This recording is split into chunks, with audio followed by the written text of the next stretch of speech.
Can you hear me? Yeah, how's it going? How's life? I'm good. How are you doing? Pretty good. I have no idea if you've ever seen any of my stuff before or anything. I do remember, I think I've heard of you, watched some of your stuff when you used to game.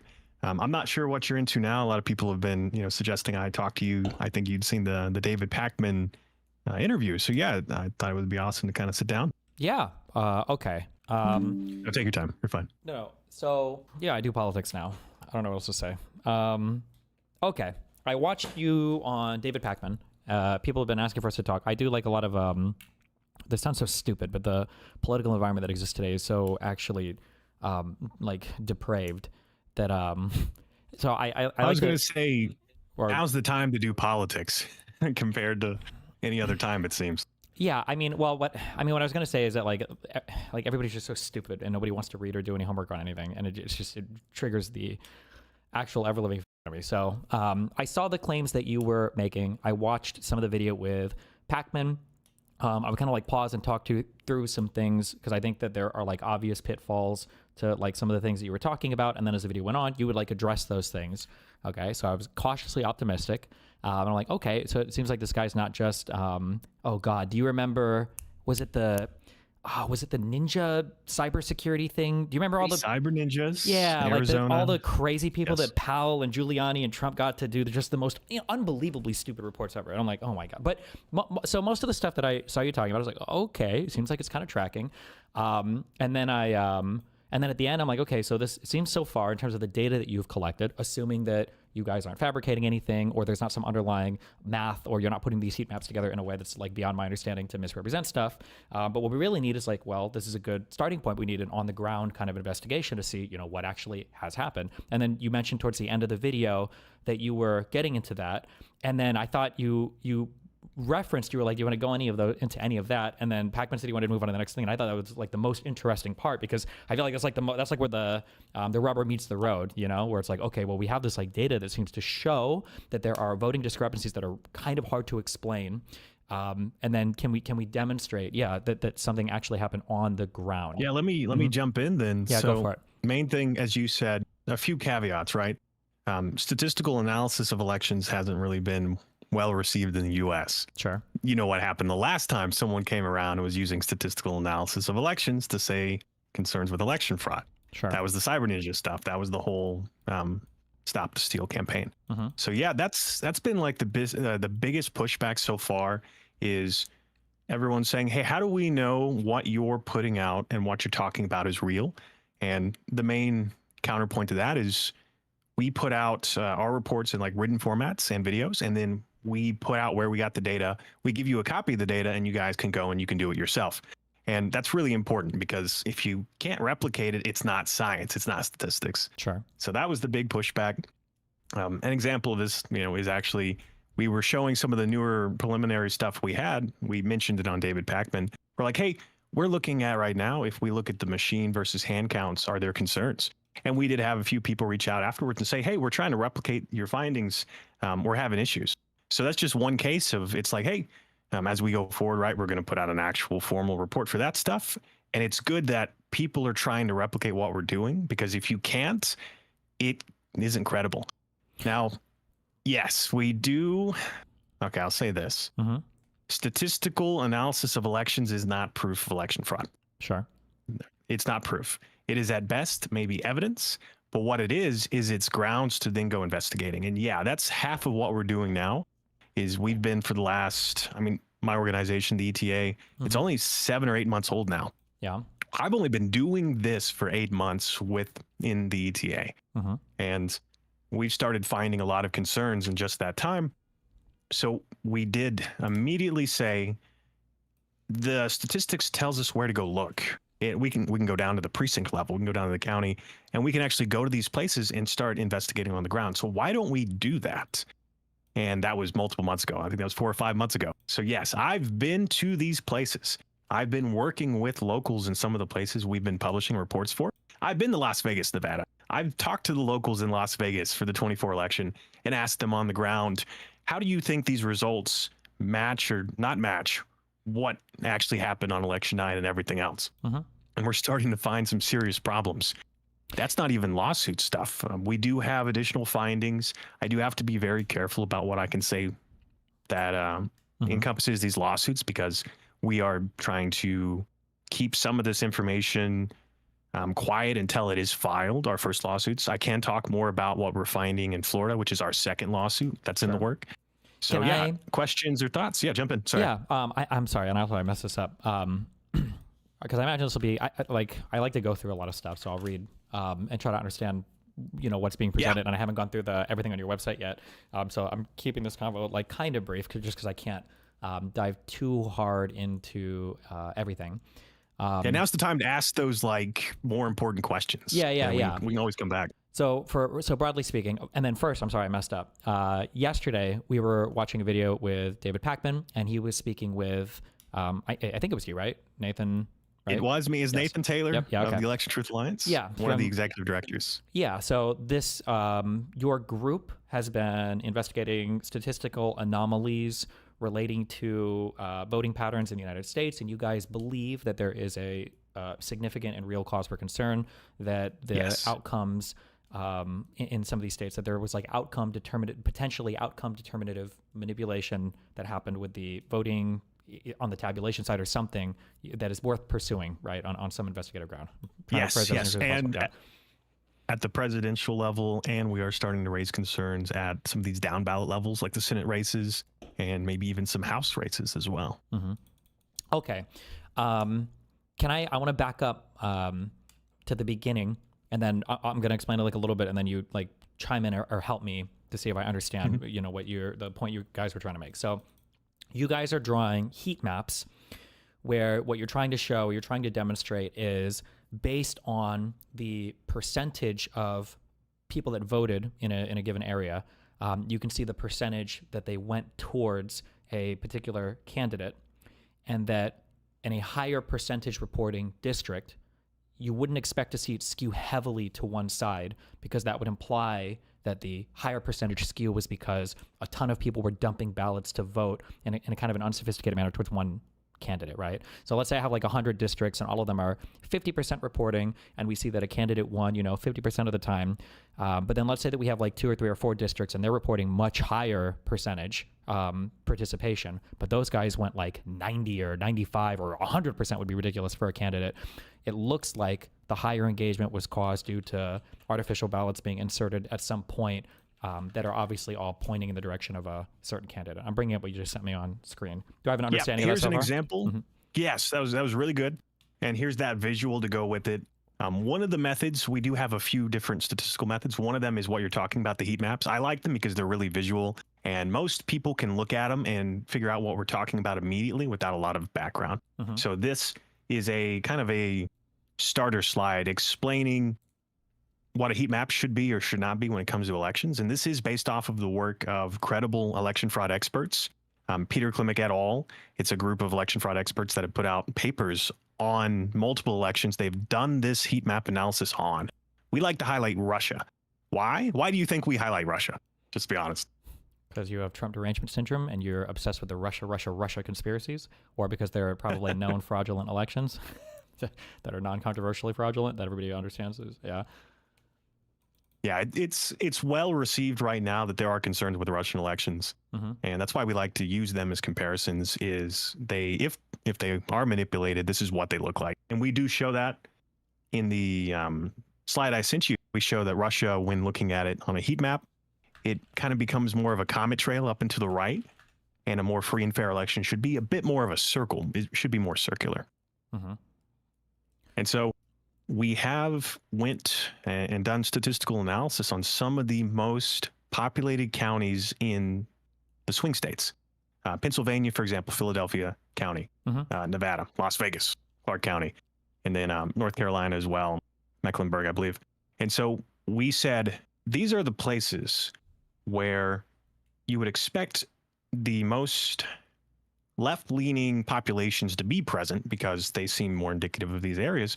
Let's go and look at how both candidates are performing in these counties. And it is, when we look at it statistically, it's not about who's winning. It's not about who is getting more votes overall. What it's about is we're looking at every precinct in the county and we're saying, is there any change from precincts where there was low turnout to precincts where there was high turnout? And if there is, what does it look like? Is it across a majority of those precincts? Is there almost like a threshold? And that's what we've started to find, is that in Philadelphia, for example, I believe I can pull up an example for you here, if you give me a moment. We did do a heat map of some of these biggest counties in our reports, put them up on our website. But yes, we are starting to find that in some of these most blue areas, there almost seems to be a turnout threshold. And in precincts above that turnout, the Republican candidate for president is beginning to significantly get more votes across all of those precincts. And this is the same type of effect that is being flagged in Russian elections for potential ballot stuffing. As I said, there's a couple things that could cause it. And in this case, the range that it's happening and almost the threshold, we can't find any reasonable human voting behavior that would cause this. And we're very concerned that it could be caused by either physical or digital ballot stuffing. Now, in this case, we are very worried that it could be digital ballot stuffing because we haven't been able to get any reports on the ground of people finding, across every precinct in the county, bad actor, right? No one is reporting the amount of legwork that it could have taken to physically do this. We're very worried it could be a compromise of the tabulation system, could be digital, and it wouldn't require all of the legwork. And that's what our investigations have been looking at. That's what our lawsuits are following up on. And give me a moment and I can get you an example of what we're talking about for one of the counties. Yeah. Okay. So before we head in that direction, so this is a selfish request. Maybe you've already got this on your website, and maybe, it's not, there's whatever. Most people wouldn't ask or don't care. Something that I feel like would be really compelling here is, one thing I'm curious about is, have you guys done for controls these same heat maps for prior elections in the same district? So for instance, like if you could show that for the last 8 elections, this is what the heat map looked like in this district, and maybe even in neighboring ones. And then in 2024, this is the heat map, right? It looks significantly different. Number one. And then number two, controls for nearby districts. I know that on Pacman, you showed one thing that I thought was really interesting, which was, I think it was a heat map from all the votes in the same district, where half were done by tabulation machines and the other half were hand counted, I think. And you were able to demonstrate like a 10-point difference, I think, in the kind of like the scatter or whatever, or that you could see it, like going more in favor of the Trump on the one versus the other, which I thought was interesting because you would need some kind of plausible explanation for the difference. I think that was within the same district or a different one. But can you speak to that? Because I feel like the controls here would be, because obviously, right, there's a million predictions or things that can happen in any election, but like showing more controls like that to show like this is the only time it happened, or it doesn't happen like this. And in other control states where you wouldn't expect to see it, you don't see anything like this. Yeah, I'm just curious what your thoughts are on that. Yeah. So one of those examples we did show is we showed a preliminary analysis of looking at if there is a compromise of the tabulators, would there be a difference between the small areas that hand counted versus machine counted? That preliminary analysis, we did have some data errors in that, so we do have to go back and update and make a public statement on that, and we'll be doing it. Okay. But we do have an even more in-depth one. I can't talk about that yet. We've not published it. I want to follow up once we've published it, and then we can sit down and talk about it. But it is concerning. There are some statistical concerns when looking at places that use the machines to count their votes versus some of these other rural areas that counted them by hand. And it's interesting because, as we said, and this is in Minnesota, by the way, Minnesota was, I believe, won by Harris overall, and it does seem to lean a little bit more blue. So it's interesting we're seeing some of these effects even in Minnesota. But for your other question, you asked, have we looked at the past? Have we looked at the 2020 elections in the same areas? Have we looked at even 2016? We have. We have not yet published these yet for a few reasons. The first reason is we wanted to focus on 24 first and kind of do those, but we did start publishing some of this stuff for our Las Vegas or Clark County, Nevada analysis. I believe this isn't in the official report that is up on our website, but we have published this before in videos, and I might be able to show you an example of it, but we did look at 2020. And the reason why we don't publish as much as the earlier elections yet is because we're finding some interesting things. in these earlier elections as well. And I'll ask this for you, and I'll show you an example here in a moment. But what do you think 2020 looks like in comparison to what we've been putting out now? Just off the top of your head, right? Statistically speaking, if we're looking at the 24 election and we are concerned that it could be manipulated, do you think the 2020 election would look more statistically normal? Or do you think it would look different in its own way? Intuitively, it's hard because different intuitions can pull in different directions. My intuition would be that 2020 might actually look quite a bit rigged, just because the high number of people who might vote who wouldn't otherwise vote because of the access to mail-in ballots would probably be more likely to vote Democrat. So you would see a heat map that looks a little bit more scattered, or not scattered, that looks a little bit less legitimate. But I imagine that would be the underlying reason why. That'd be my guess. But I'm not sure. Yeah, you tell me.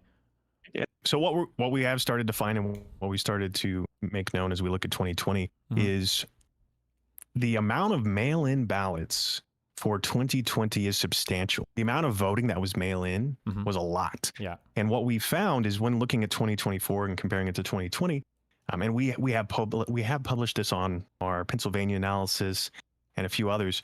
We've looked at the statistical concerns by vote type. So we did do it for mail-in. We did it for election day. 24, mail-in looks far more statistically normal. Election day or early voting, depending on state, does not. That's where we're starting to find these problems. So we said, let's look at 2020 as well. And in Nevada, we did full 2020 voting data, and we found the same concerns in 2020 in some of these places, such as Clark County, where early voting for Las Vegas was showing not the exact same pattern, but a similar concern of a certain threshold is met, and then we begin to see one candidate begin to get more and more of the vote. But we don't see that for mail-in. And as I said, mail-in, for example, in Pennsylvania for 2020, mail-in was like 70%, I believe, of Biden's vote share at the time. So it is interesting. We're starting to find these things. As I said, we will publish some more of our 2020 findings and go back even further and make those comparisons. That is in the works, because that's the question everyone wants to know is, how does 2016 look? How does early 2000s Yeah, so I was going to look? say, one of the things for when it comes to data that I can always tell like a snake oil salesman is whenever somebody's talking about something about economics or crime or epidemiology or whatever, anytime somebody's like, if you compare this to 2020 or 2021, you see a huge difference. It's like, okay, those are really weird, really weird years. Seeing the 2016, 2012, 2008, I think seeing that kind of data would be really interesting. Although I imagine going too far back is going to be difficult, because obviously you're not going to have some of these tabulation machines. I don't know when like Dominion and the other software company or hardware company, I don't know when they even started rolling these out. So that might be challenging as well. There are some challenges where they didn't actually start reporting some of this level of data until 2016. And yes, they've been changes. Some of these counties and states have shifted machines around and actually got different brands. So they do change from some election to some election. That goes into our analysis as we just look, hey, is this the same systems used? I will say this. We have publicly made this statement. We are concerned that the top two voting systems, which span 70% of the U.S., or 70% of the U.S. systems, we are concerned that if those are compromised, they could create some of the effects we're seeing. And we've started going to the non-swing states and finding the same counties that use those systems there. And we're seeing the same patterns, even in places that aren't swing states, but they use the same systems. So that's really something as we go forward and publish more of that. It's not a question then of, was this a focus around certain places? But as we've said, we're very concerned if it's tied to the machines, it could have occurred almost anywhere these machines are used. And that's something that needs to be investigated. And that's the other half of our push, is we're saying, hey, statistics at the end of the day, it's not proof of anything. It is at best something worth following up on. And we've asked for investigations. We've been publishing these concerns so that we can get investigations. We've actually reached out to governors and secretaries of state for some of these swing states that we've published, and even places that we've not made public yet. And we've sent them individual packets of data, sat down and asked for meetings, went to some of the election boards of some of these counties we're finding problems in. And you would be surprised the type of response we get. And it's a little frustrating, because the people who have the ability to actually start these investigations, and these investigations don't have to be very big in scale to start, right? We're saying, hey, this entire county looks weird. Let's look at the top 5 precincts in this county. Let's go and do some hand counts and figure out, does the physical ballots match the digital report? And every response we've gotten so far has been, we're absolutely crazy. The concerns are unfounded. It's impossible to have pulled this off. So I didn't know if you had any questions or thoughts about, like, what are your thoughts on, is this even a possibility, right? Have you seen some of the quotes made by certain individuals about the election that kind of comes up time and time again about the vote counting computers? Have you heard or seen anything about that yet? I mean, I've seen a lot of different statements about the voting computers, but there's a lot of misinformation about it as well. So I haven't like dug through to verify the veracity of any of the claims. I feel like the most interesting thing would be, or the most telling thing, what's the procedure for like keeping old ballots? Like, how long are these kept for? It's 22 months by federal law, I believe. Okay. And yeah, because I feel like that would be really, that'd be like the instant like thing is to fixate on one state, say here's a huge discrepancy, like let's count them, and yes. like if a hand count happened, you could either immediately see, oh, it lines up completely, so we must be missing something in our data, or you would see a huge discrepancy, and then everything would obviously be blown wide open, and now there would have to be a huge like taken across everything. That's exactly what we're pushing for now. So that's the other half of kind of what we've been doing. Is the reason why we make these things, our findings, public and go and talk about it, is we're trying to generate support for doing these investigations and getting these recounts. As I said, we've been turned down. Like, for example, we actually sent a formal letter and like a full package to the Secretary of the Commonwealth of Pennsylvania, who has the authority to do an investigation. And they sent us a whole paragraph, like 7 different points of why we're wrong, and they're not ever going to take a look. And what sucks is the only people, like by law in Pennsylvania, you can't open the ballot boxes. We've talked to some of these counties, like Philadelphia County and Erie and Allegheny, where we're finding statistical problems. And they don't even have the authority to open the ballot boxes to do recounts. The only people who can is like the state or a court of law or a judge. Sure. So that's the next step, is because these states don't want to kind of come to the table. We're having to look at, well, let's do the litigation, right? Let's bring our problems and our findings into the court of law.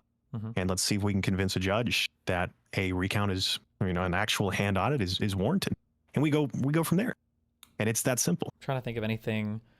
The most incredulous claim to me would be the actual attack itself. I can't imagine it can't be like a requires physical access thing, because it just seems so unlikely to me that so many different districts, machines, everything would be compromised. So the vector would have to be some kind of like online access, or something that's getting the machines before they're distributed, or something. Yeah, that was our first concern, is when we started doing this statistical analysis, we're like, the consistency when this effect begins to happen it's too consistent. It's almost all of these precincts or all of these places that are using these systems. And we're like, I feel like it would be very difficult to have a bad faith actor go in and plug in a USB drive on every voting machine or every tabulator. It just doesn't seem reasonable. You catch that, right? You have people watching the polls. That'd be a really widespread, a lot of work attack. And yes, and then that's also, where we started. When I'm thinking of like things going wrong, I feel like the biggest concern here too would be, I think this actually might be one of the hardest things to overcome for an actual attack like this, is that if you messed up on any of these districts or counties or states and you forced a recount, everything would be blown open and you would be completely obliterated, right? Like if a state was too close, that would be hard to account for as well. That would be the worst case. Yeah. Right. And that's a concern. So I will say this, as we've started looking into these systems that do count our votes, so most people don't even realize what systems we use and how prevalent they are. Pretty much 100%. I think 99% of every ballot that was cast in the 24 election was counted by some type of tabulator machine. Sure. The only places that weren't or can counted it's like less than 1. It's very small. And it's only in some of these really small precincts and some of these non-swing states. And that's what we've started to like investigate and highlight, is these places that did hand count.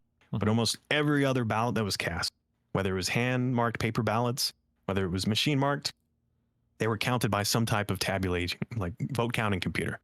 And we're finding that in the largest vote counting computer systems, which span pretty much a majority of the U.S., the swing states specifically. Um, the precinct scanners, tabulators that they do use to count like paper ballots or machine marked ballots, we're finding in Pennsylvania, for example, these counties are using these tabulators and they have cellular modems in them.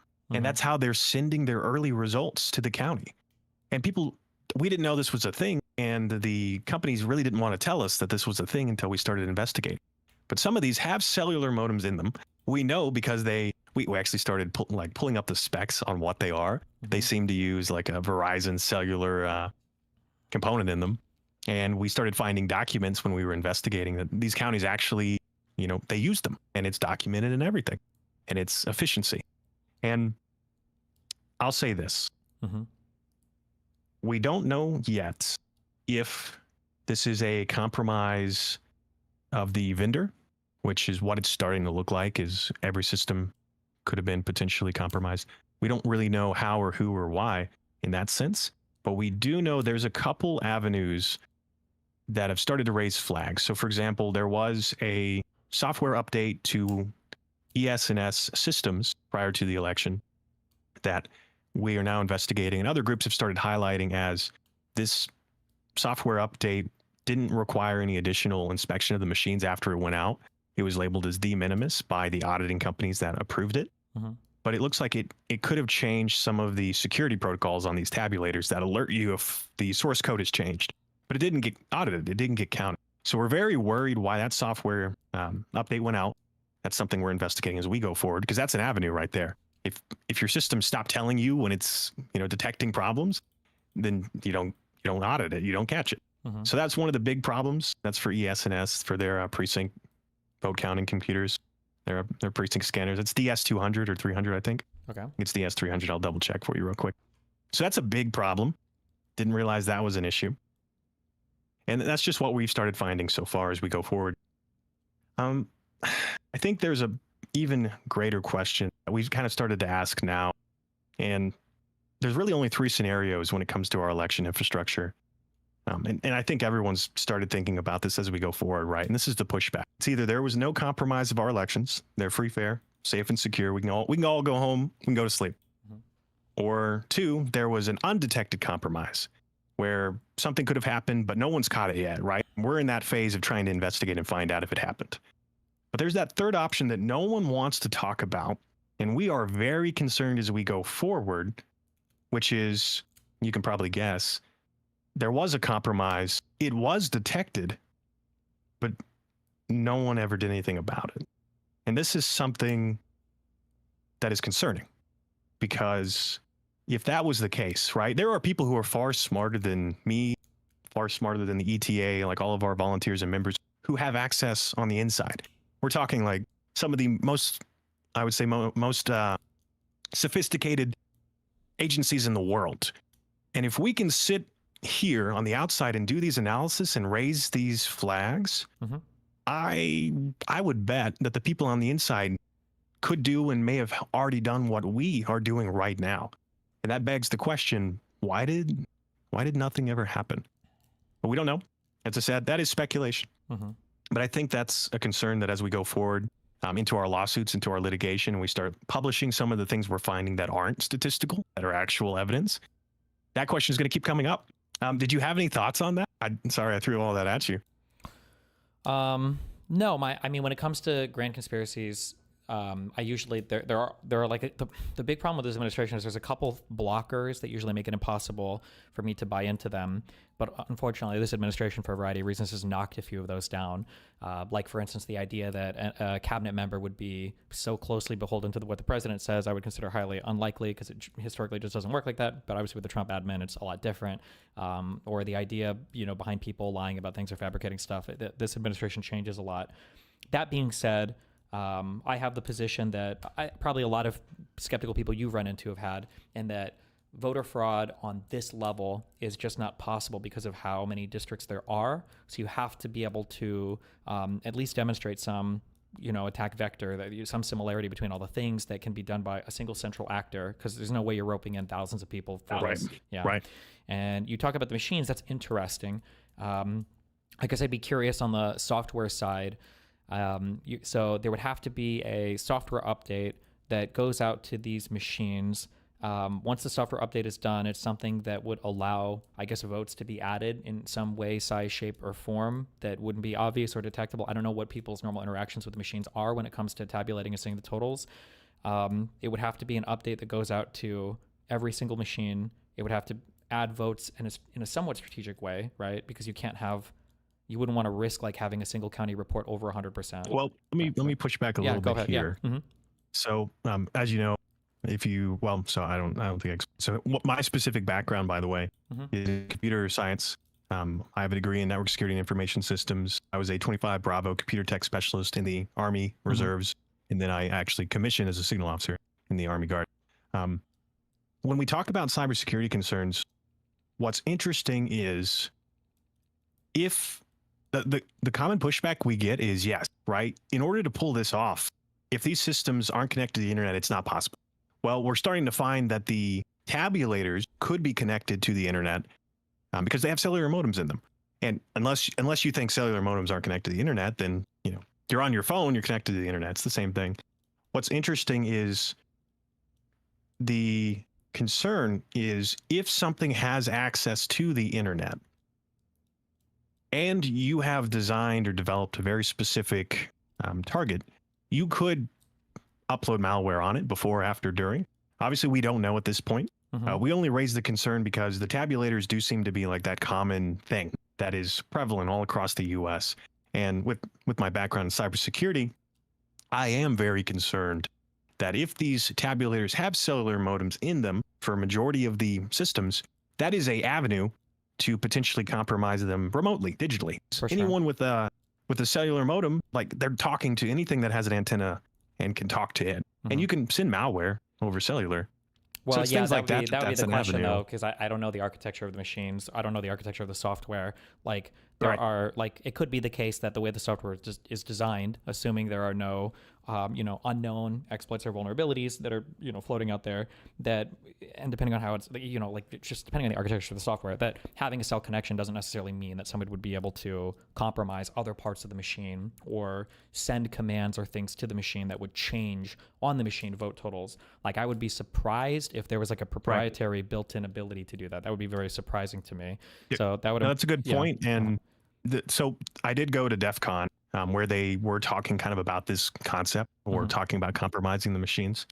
And I can be honest, we don't know. Yeah. We don't know anything about these systems beyond what we're being told by the companies. Sure. And their common pushback is this. They'll say, these are proprietary systems.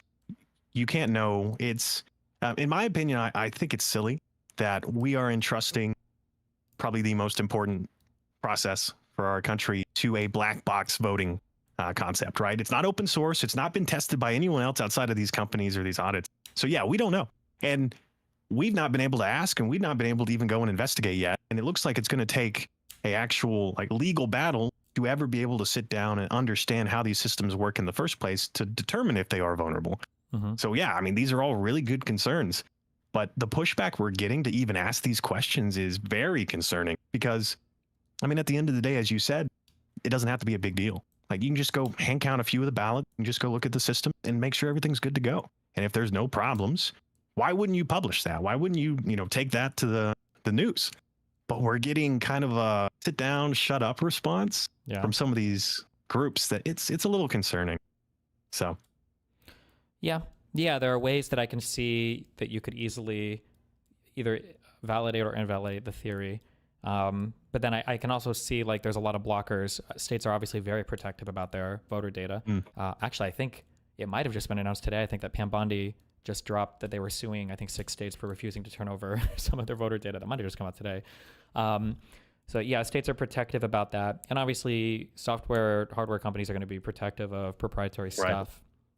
And that's a good point. It's I think the problem is we've set the expectation that these systems should be proprietary, which it's a completely different situation. I would argue, knowing cybersecurity and information right now, I would push for open source voting systems because how can we be sure that the systems are secure if people aren't able to test them? It's the same thing we're doing with our data, right? Our analysis. we're putting it out there so that people can do it. Anyone and everyone can find the same concerns we're finding or not. Yeah. And that's the problem now, is really the only secure way to run something is potentially open source.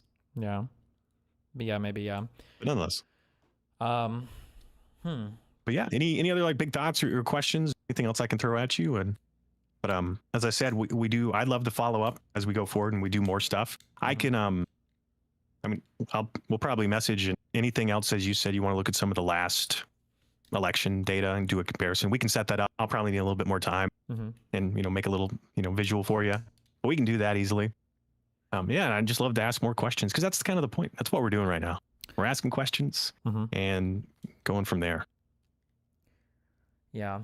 I think it sucks because like you can find all. Did you ever watch?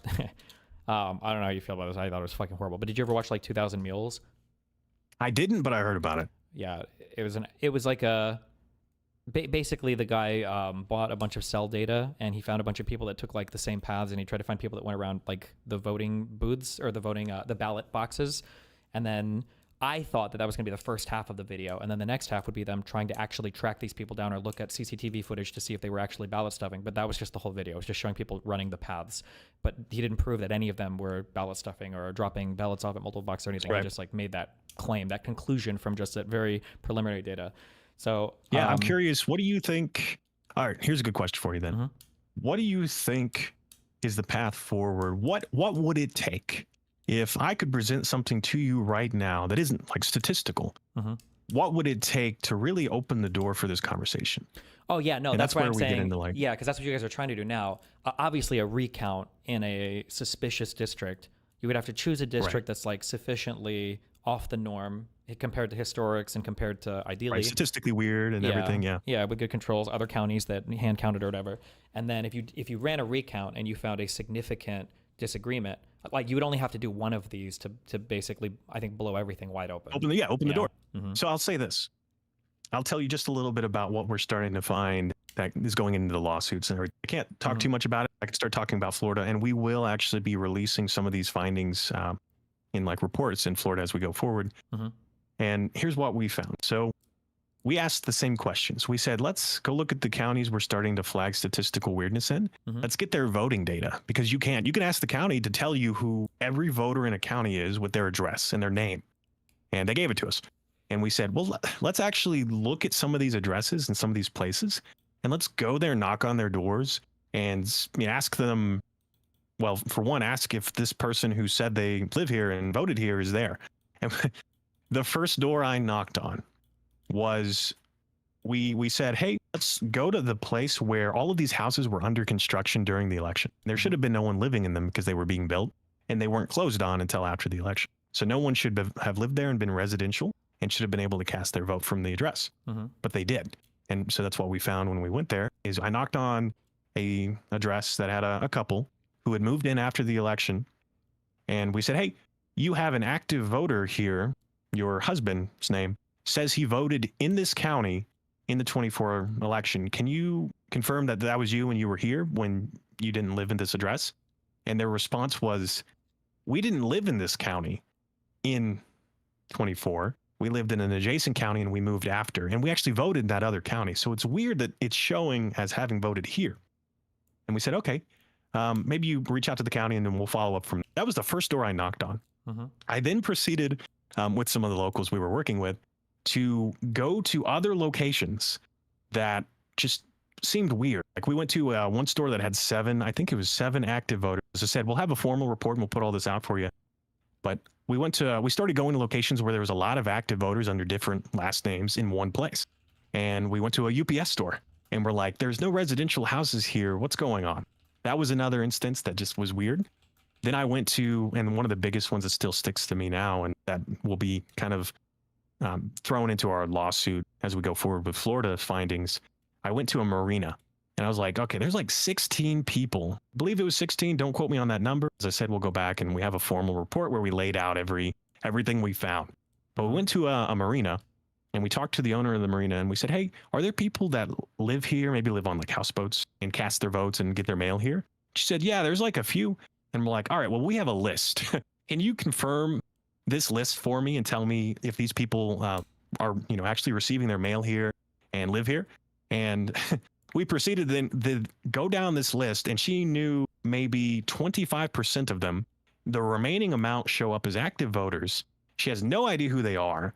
They don't get their mail at this address, but they registered at that address to vote, and it says they counted a vote.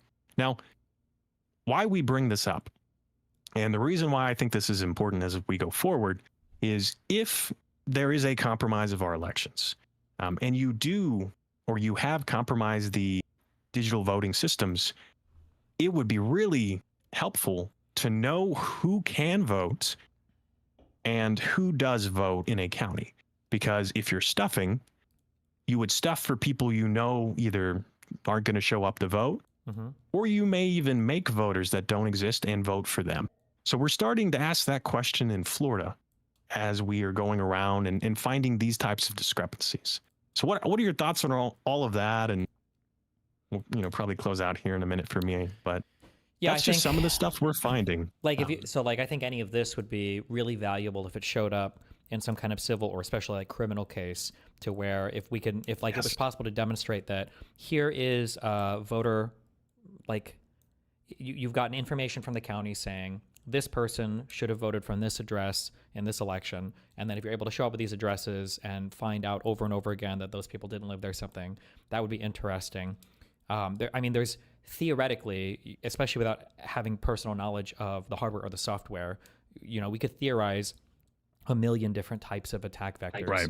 Yeah. All the way from the machines, were compromised, like Hezbollah pagers, before they ever left the shop. Yes. I remember that. Yeah. All the way to. But we don't know. That's kind of the point, right? Yeah. All the way to some kind of SIM card malware, all the way to, like more sophisticated attacks. Obviously, the more sophisticated the attack, like utilizing types of voter data that doesn't, utilizing like unlikely voters, all of this adds, when you're making a plan. I don't know. Another layer of sophistication. You ever played like Dungeons and Dragons? Yeah. I get what you're going for. Anytime you add another layer of sophistication, it's more likely harder. Yeah, this is. I agree. And keep in mind that any one of these mistakes could theoretically reveal it all. Yeah, because if one person goes to vote who is not a likely voter, and then they find out you already voted, what? And then they dig into that would be game over across millions and millions of votes. That would be really difficult. Yeah. Yeah, and that's a great point. And I think that's why, as we go forward, we focus on what the truth would be, which is how did the original voters vote, right? If we go look at their ballots, we go to these areas and we put those in our lawsuits, it gets harder to be dismissive of facts and hey, here's the actual balance. Yeah. And that's really what's going to take, I think. If you could demonstrate any of the, like the address stuff or whatever, like I said, like theoretically, we could hypothesize a million ways to do this. So I bring up the district thing. What if you accidentally double do a vote or whatever? Like theoretically, if it's some kind of malware attack, it could only tabulate or add or stuff after all the votes in a county have been collected, in which case you wouldn't run into the double vote problem because you've already had everybody Interesting counted, you bring that up. I can't talk about any of that stuff, but I would say... Well, because I was going to say, on a data analysis, if you could show like the order of the tabulation, and if you could show, hey, we noticed that if you look at the last 10% of votes counted, all of these swing like a 95% direction, that starts to look really bad, right? Now, I'll say this. As I said, as we go forward with one of our lawsuits, it would be interesting if we found concerns where a report at a certain time after the polls had closed and the results had started coming in at a time when, let's say, 7 o'clock election night. This is the type of data it would take, right? If you found reports that at 7 o'clock on election night there was X amount of votes for these counties by party, if it was like mail-in or return or whatever, and then if you had like the official report and those votes decreased, that would be a real red flag of some of these concerns, because I can't think of any reason why votes would go down after being cast and counted unless there was like an error and it would be documented. So that's the type of evidence I feel like would be a good step forward as we, ask these questions. Would you agree? Yeah, potentially. Yeah. Yeah. So that's the type of stuff that will be going into our lawsuits. We have found those types of concerns, and that's kind of what we're building for. Is we just want answers, we want to verify, and ultimately we want to look at the original votes. So. Okay. Cool. Well, if anything, yeah, But yeah. I guess solid or stronger, or if anything emerges from any of the lawsuits, or if you get any cooperation from any voting, role disseminating people, people that want to make that information available, whatever, that'd be interesting. Like that marina visit, having that documented in a court Yes. case or something, that would be a really interesting thing to see. Yeah, laid out for sure. Yeah. Yeah. I'll wrap up and I'll just explain that. So yeah, we are working on 2 different legal actions right now.